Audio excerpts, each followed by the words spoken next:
që janë dy faktorë të, për shembull, të lumturisë ose pa lumturisë. Është ana biologjike që e përmendi, që mund për shkak lodhjes, stresit vazhdueshëm me të radhë dopamina, serotonina, edhe ti nihesh i palumtur pa ndonjë arsye të veçantë, pse është biologjike, domethënë këto hormonë në tru ty të kanë rënë në nivel edhe ti nihesh i palumtur. Edhe është ana mandej e rrethanave, nëse ti je person që ke vendosur, unë mendoj që lumturia është vendim. Lumturi nuk duhesh me prit me të kriju rrethanat mundi i lumtur, ti duhesh me marr vendim me qenë i lumtur.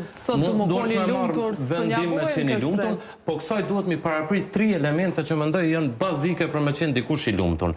E ato janë mirëqenia ekonomike, ana intime, pra raportit intim, edhe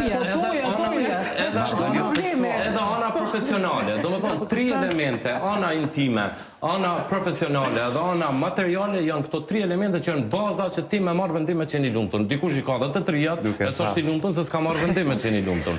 Kur merr vendim me qenë i lumtur në anë tjetër, tash a e kërkon lumturinë e momentit, apo e kërkon lumturinë si një adrenalinë e përhershme, ajo është çështje e individit. Po që gjithçka po fole, gjithçka janë gjithë një lumturisë ka nisan. Apo më kupton, asnjëherë nuk po mujna me thonë çka është lumturia. Unë më thash 3 elemente kyçe.